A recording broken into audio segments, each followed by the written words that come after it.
Hi, this is Joe Merschman, and we're on second episode of Cup of Joe, and I'm here today with Ben Pieper, our agronomist, Turk Regennitter, our general sales manager, and Tommy Johns, our regional manager for the state of Iowa.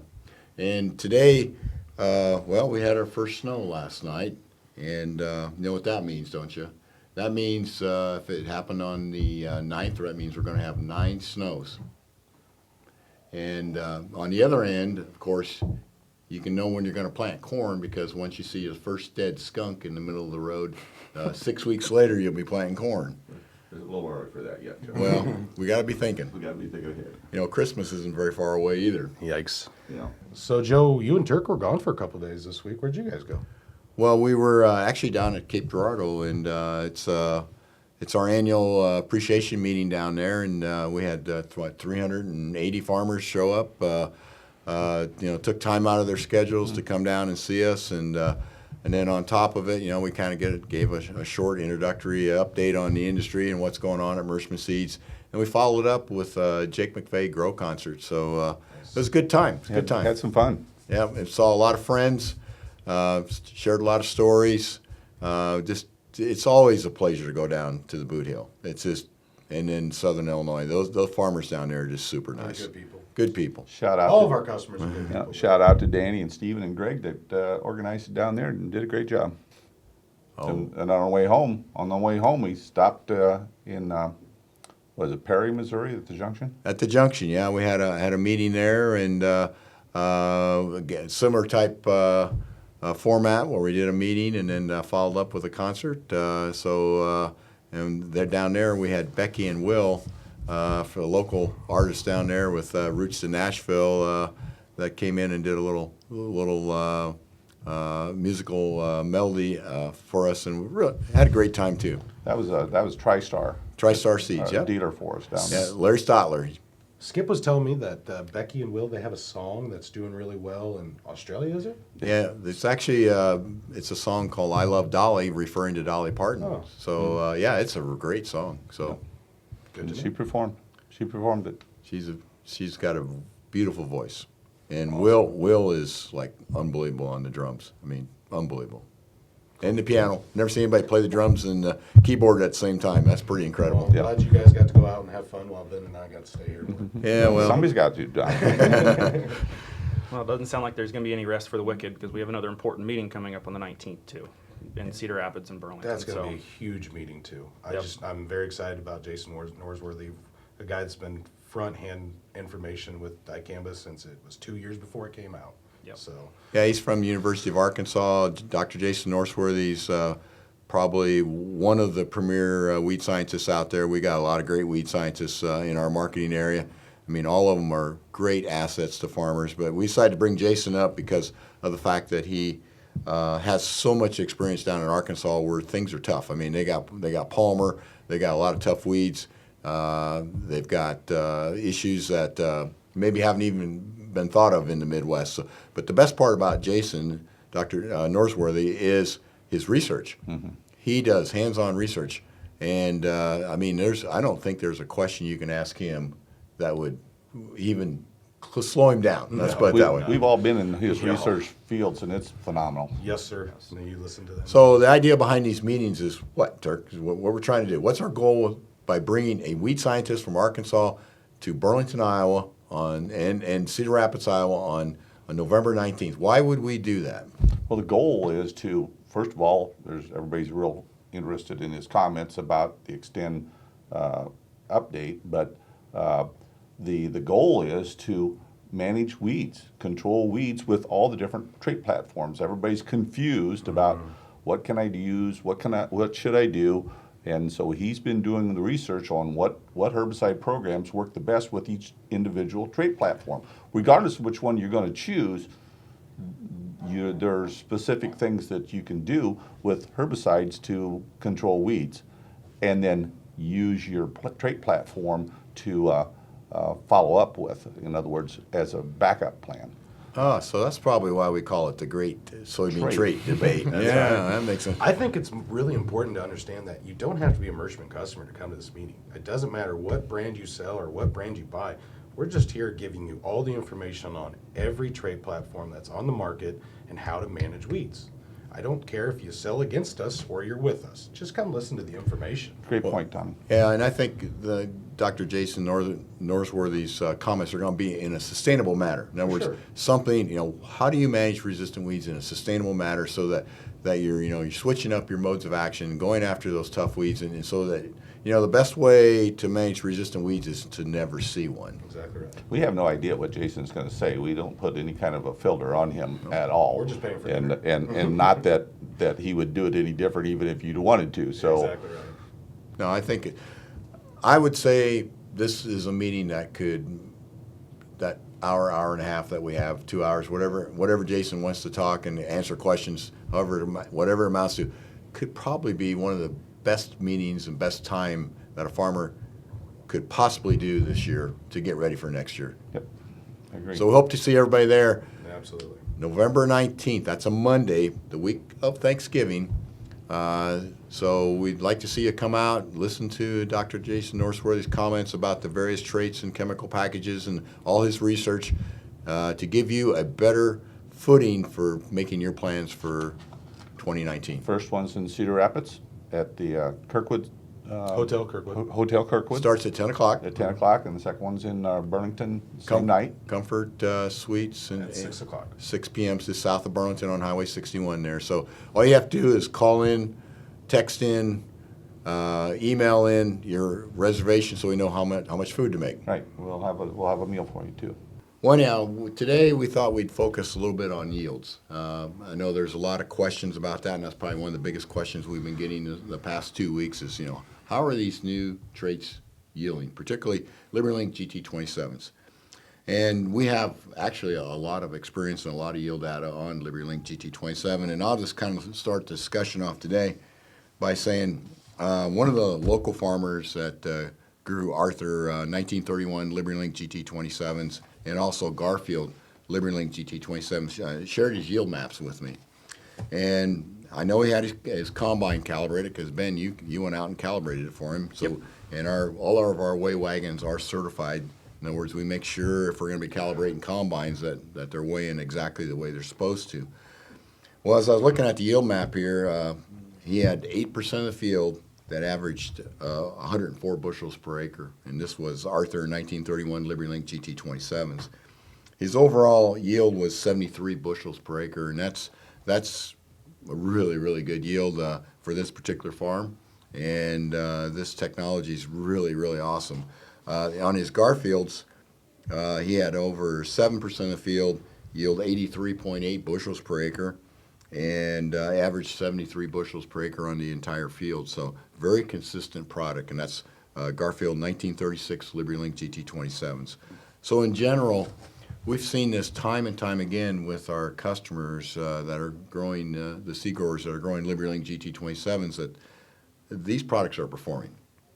And I know, as we go around, we keep hearing this 5.7 bushel yield advantage with the other product that we compete against. So, Turk, on that 5.7 bushel advantage, that's out of 27 locations? Just 27 locations, side by side, hand-picked, were compared to the 2,400 that's university data. It's interesting that the same company that was claiming that owned LibertyLink last year and sold to BASF, that same company was claiming that LibertyLink had this 2.1 bushel yield advantage, and now they own a different company and they're claiming, or they own a different platform and they're claiming that platform now all of a sudden magically has a 5.7 bushel yield advantage. So it's, again, who are you going to believe? We believe the university people Sure. and the people that are doing third party testing. So, And at the end of the day, traits don't add yield. I mean, just because you have one particular trait or another doesn't add yield. It still boils down to basic genetics. that's correct. It's genetics, and the agronomist and the sales managers that are making recommendations are way more valuable than what that trait is in that field for getting that right product on the right farm. Sure. Right, Or the right field. questions. The right questions need to be asked Right. when you're going to a farm and you're actually trying to sell somebody. what are your limiting factors? What are the diseases that you've seen in the past? What are some of the weeds that you have a tough time controlling? Because you can choose the different trait platform based for a herbicide. You can choose that based on, you know, the weeds that need to be controlled out there, and some of the diseases that are present. You know, do you need white mold? Do you need brown stem rot? Do you need sudden death protection? You know, all those questions need to be asked, and that is way more valuable, in my opinion, than than just saying it's 5.7 bushel better. Or Out of 27 2.1. locations. 27 locations. Yeah, well, I think you got a good point there, Ben. At the end of the day, you know, pick the soybean based on the agronomic characteristics and your weed control options that you have to control those weeds in your field, and don't necessarily buy something based on a yield hype. Because Joe- we can control, sorry, Go ahead. we can control weeds with these trait platforms that we have. It's not a question, can you control the weeds? And that was the question always before. But now we can control weeds with LLGT27 and Liberty Link. There's no known resistance to Liberty Link herbicide. Yeah, it's right now the premier product. It's the foundation of every trait that's coming and is currently out there in the market. So it's clearly the leading platform.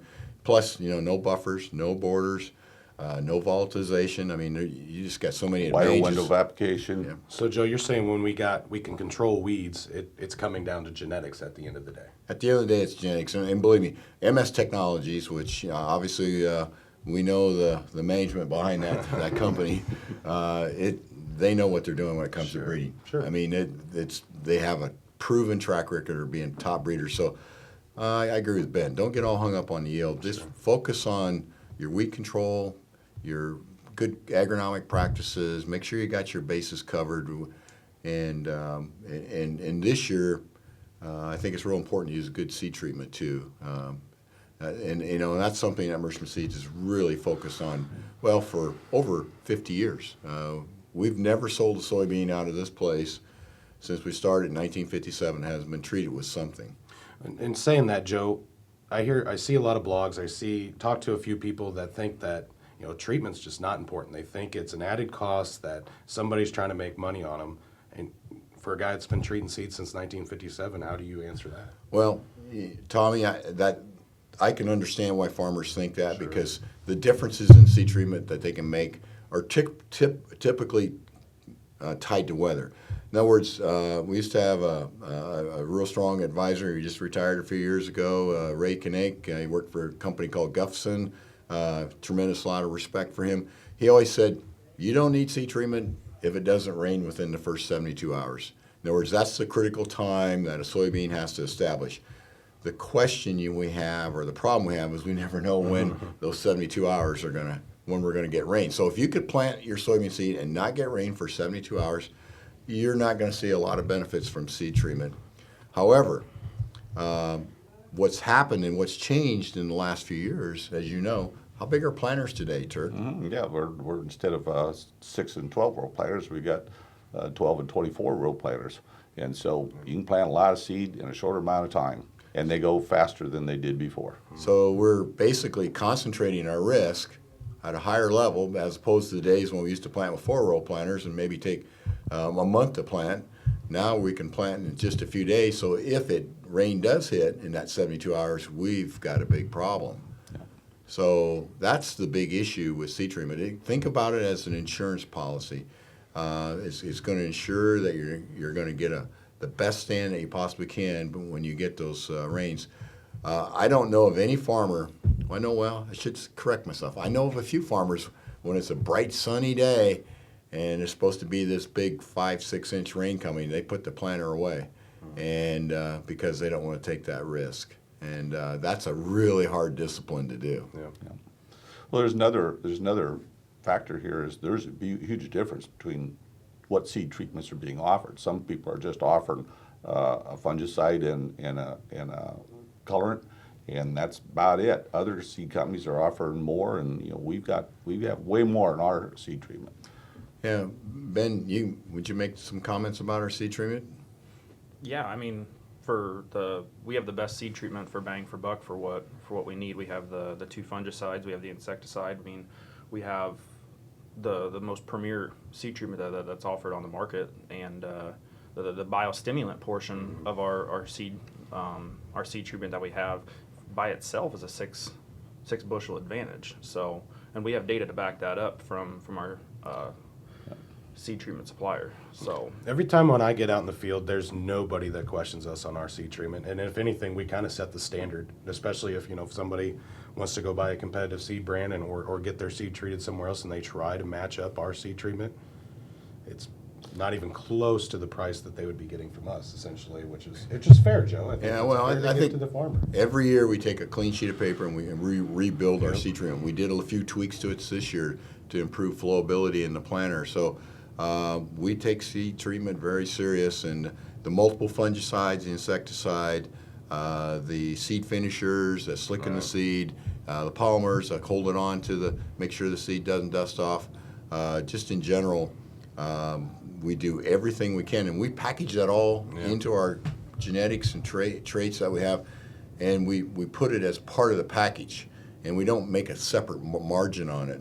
So I can tell you that you're probably getting the bargain of the century when you buy Bonus Coated Plus with Pearl Coat Plus because it's not a separate standalone add-on, and it's done at the factory. It's done right here in our plant, and so that we get uniform quality and consistency. And when it comes out of your box or bag or whatever, it's not a big chunk. It flows. Yeah, we do the best job we can. We continue to make improvements. We made a big improvement from last year in working on areas that we want to make sure that we're covering. So yields, we kind of decided that that's a big deal right now, and we can make the yield claims as good as any other company. There's no question about it. But at the end of the day, it's these yield maps that tell the story. Whole fields. Joe, Whole going fields. back to what you were talking about earlier, what was the population on some of these hybrids here? I'm glad you asked that question. Actually, the Garfields were planted at 86,000 population. The seed production coming out of South America, we specifically ask our growers to lower their population to spread the number of seeds that we have to get a greater return on the amount of seed stock that we have. So 86,000 on And the what was that Garfields. yield again? Well, 7% of the field yielded 83.8, 16% yielded 78.8, 23% yielded 74.8, but the overall average was 73.36. 86,000? 86,000. 86,000, yeah. So, that's one area farmers could save a little money is, basically there's a lot of data from universities, and of course we've been doing this for decades, planting low So populations. not quite a bushel per thousand. Yeah, it's about right. But basically the universities will tell you about around 100,000 will maximize yield, and we've planted as low as 25 pounds per acre, which would be in that 60 to 70,000 population, and we've still had real good yields. The key is you got to have weed control. Sure. Yep. Got to have sunlight's never wasted. I like when Ben and I, if we go out and do a sale customer, it's very interesting when you tell them to plant less, and they're like, "We got a salesman here telling us to buy less." yes. It's something new. Nope. So- We can give you a lot of testimonials on lower populations, and let's face it, seed is expensive. I mean, with all the trait packages and the seed treatments and Technology costs. Yep, it's huge. The approval process, takes a long time. There's a lot of invested in it. So, just be as efficient as possible is the key. And I always tell farmers if they say we're $1 too high, I say just plant $1 less because at the end of the day, the yield's not going to be any different. Yeah, it can actually be better. We've seen data that shows that less population will yield higher than higher populations because of disease and other Sure, factors and we saw that a you lot have. of that. We saw a lot of that this year. We're heavy populations on heavy ground with heavy fertilization. Let alone standability. Sure. The theory behind it is most people think, well, if I got a little bit tough conditions, I'll just plant more. And then if I get that big rain, I'll have enough to survive. Well, the reality of it is you just have more dead seed. Mm-hmm. In other words, if it's going to kill this seed, it's going to kill the seed next to it. And if you got 10 of them in a row, it's going to kill all 10 of them. So it doesn't make any difference. So planting a higher population will not guarantee you when you have adverse conditions that you're going to have a better stand. Now, it does come into play if you're not getting good seed to soil contact. In other words, if you're leaving seeds on top of the soil, yeah, that's a different situation. Whenever we get a new customer to sign up, the biggest hurdle we have to overcome is planting less, because a lot of our soybeans germ in that 93, 94%. And they're getting very good emergence if they planted their usual 170, 180,000. It's just way too much out there. Well, to circle back around to that seed treatment thing, whether that is that a good place for me to cut my costs, Sure. to knock the seed treatment. I would say this year don't do it because of the delayed harvest that we've had. We have a lot more pod and stem blight, and a lot more fusarium on the seed. And one of the neat things about our seed treatment package, one of the fungicides in it is a seed fungi scrubber. In other words, if there's any of these fusarium fungi or this pod and stem blight fungi on there, it scrubs it off, and it's just like a bleaching type process, for bacteria in your home. So this is not the year to skip seed treatment. And if you want to stretch your planning out, you can pick a 72-hour window. If you can do that, well then, yeah, you can maybe cut off seed treatment. But just reiterate, I don't think it's a bad management decision to buy the best seed treatment you can. And this year in particular, I think it's going to pay dividends. How many forecasts have you ever seen 72 hours out that come out right? No, it's not that. We'll just become seed salesmen and weathermen at the same time. Yeah. So it's a risk management tool, and way more valuable to manage risk that way and cut your population than it is to try and go without seed treatment. I would agree. Ben, what do you have on the Stine corn yields? Anything coming out from that platform that we've seen? Yep, we've seen some of their elite trial data is starting to filter into us. The stuff looks really good. They have some competition checks in place for some of the big three, and the yields are coming in very strong. They have a lot of new products that we're looking at, probably 5 to 6 new products that were yielding extremely well this year. In that 108 to 115 day variety, which is right in our wheelhouse Sure. around here. So we're really excited about the Stine yields.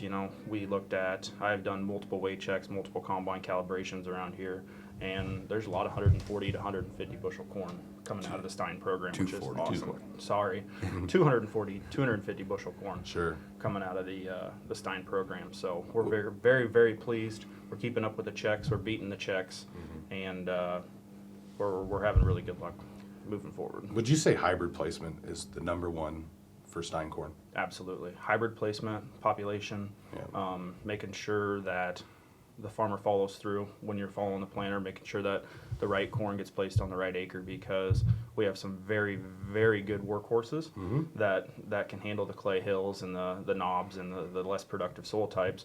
And we also have some race horses that can get out there and keep up with the best of the best. That's what I love about Stine's portfolio on their corn side, is they have huge possibilities anywhere, Yes. as long as you get the right product on the right acre. Yep. It takes a little bit of placement and some time, and then that's where you really got to sit down and you got to trust your seedsman that you're working with, because product placement is absolutely key. And that's for any seed company. Yeah, Sure. It's for any seed company, but I mean, placing these products in the right spots, they will do anything and everything that you want them to do. Awesome. Well, the Stine corn, one of the reasons Merschman Seeds took on that brand is, number one, we've had a relationship with the Stine family and Harry Stine for 50 plus years. And when Harry started his breeding program, it was we had a testing location on my grandfather's farm, and that's back in the 80s. And Harry's been working very diligently on this corn project, and basically, selecting for what? Standability and yield, right? Yep. All these years, just kept selecting for standability. And what happened when you just say, okay, it's got to stand and it's got to yield? What happened to the corn plant? The corn plant eventually, you ended up selecting for a couple different things. You ended up selecting for a shorter plant type. That's going to increase standability immensely. And you ended up with more upright leaf structure and a plant that has the ability to handle heat and drought stress a lot better, because Harry's pushing these corn plants in 40 to 50,000 populations, and that added stress of all those plants sitting that close to each other has helped them come up with these shorter upright type plants that can handle heat and drought stress extremely well. I like that you brought that up, Ben.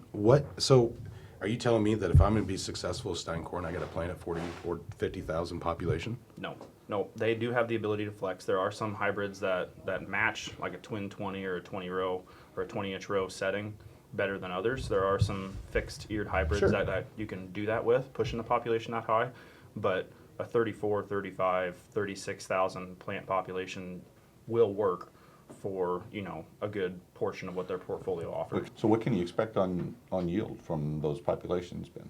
You can expect phenomenal yields.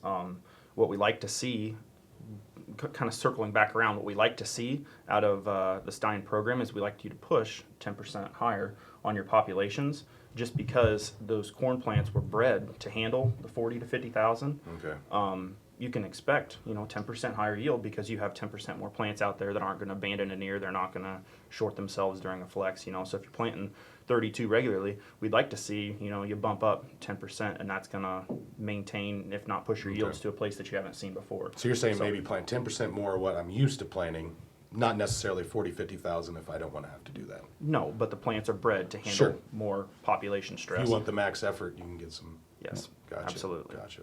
Well, the other thing with the Stine corn plant, if you look at it, the tassel is smaller too, isn't it? Right. Than other corn plants. And as I understand it, the smaller tassel developed because it lets more sunlight penetrate into those upright leaves. That is correct. And then that fact that you've got a more narrow, upright plant, that's why you need the extra 10% to utilize that sunshine that's out there. Right. You'll have the same amount of biomass if you Same. increase your population by 10%. So you have the same amount of solar collecting going on. And the tassel is an interesting thing that when Harry Stine points that out, because there's two main sinks on a corn plant. One's the tassel and one's the ear. And if you can make your tassel smaller, you're going to have less carbohydrates and energy that go into that ear, or go into that tassel, and all of that extra energy, all that extra sugar can be placed towards the ear. Yep. So again, increased yield. I've when heard a you do lot that. about, Stine corn flowering early. Can you talk about that a little bit? Yes, and that's just another one of those things. Harry didn't necessarily shoot to get a early flowering plant. It came when he started looking for Yeah. Higher yields. higher yields. When you're looking for yield and standability, the higher yield portion of that came from early flowering. So if you can have a 111-day plant that flowers early like a 106 or 107-day plant, Sure. you're going to stretch the amount of fill period for your ears. So, and that when you have an early flowering plant, you can usually try to beat the heat if that's the case. If that's the whole goal, is to number one, beat the heat, and number two, extend the flowering, and more yield, more test weight, more everything I comes love with how early Stine flowering. is just changing the corn game. Oh, completely. Well, it's, first time I talked to Harry about corn, I said, "What your goal? 300 bushel corn?" He goes, "No, Joe, 400 bushel corn." So I'm trying to design a corn plant that we can go to 400 bushel corn. And we're close to 300 Getting bushel close corn there now. right now in the industry. But he had told me that one of his best plots this year, and that was in replicated data, was 356. So that's just normal management, normal planning. So we're headed towards that 400, which is an unbelievable number. But you got to have the right corn plant to do it, and it never fails. When we get water in the summertime, we usually get wind. Mm-hmm. So if I was a farmer, what are you doing to protect yourself against green snap, protect yourself against down corn? And believe me, this year we had a lot of down corn in our area that we cover. I had a lot of farmers and folks that did have Stine corn in those areas. Their corn was standing from what the calls that we've got. It's interesting you say that. That's exactly right, Joe. We had wind and hail in certain areas where competitive, in a plot, for example, there was 4 competitive hybrids and Stine corn from us, and everything was down except for the Stine corn. And I know Ben had it replicated also where it was a side-by-side, and the competitor was 6 rows was down, and our Stine corn was standing straight up. People, when I show people that picture, they go, "How did you make that up?" Well, Real information. and then the bottom line is compared to Merschman corn, we're selling Stine corn for what, $40, $50 less a bag? It's probably real close to 40. Yeah, using the competitive traits that our platform. So at the end of the day, Merschman Seeds made the decision, that we need to move to the next level, and we didn't think that we were doing it with the competitive traits that we were getting out of St. Louis, and so we decided to go the Stine route. because we could give a higher yielding product, the next generation of corn, and at a competitive price. Farmer friendly. That's Farmer exactly friendly. right. So, Farmer friendly. in the seed business, if we don't help the farmer do well, we have no place in the equation, at all. Exactly right. So, I mean, it's tough on the farm right now. I know profitability and weed resistance are two of the major things that keep farmers up at night, and we're working overtime to try to help farmers overcome those problems. We did have one farmer that I talked to this last week that had already got his Trump's trade. Yeah, the $1.63. The $1.63. He got his first part of it. He turned in his yields, I think he said on Tuesday, and he had a check in the bank on Thursday or Friday. Yeah, So he said 3 days. So that's out there now. As soon as you're done with harvest, go talk to your FSA office and report your yields, and That's a good point. they're ready to write checks. So This particular farmer farmed in 2 counties, so he said you got to make sure you bring your yields in by county. yeah, yep. But he said it all matched up, and he got his check right away. And that's the first half. And the second half, he said they thought they were coming in December. December is what he thought, but first half was just go sign the papers and get your check once you're done with harvest. Awesome. That's good information. Well, the last thing, and we'll conclude this session here, is that everybody keep your eyes peeled on Argentina and Buenos Aires, this G20 summit that's coming up here with our country, President Trump going down. He's going to have a pre-meeting with the president of China, and we're hoping that they announce a framework for the trade agreement between the U.S. and China.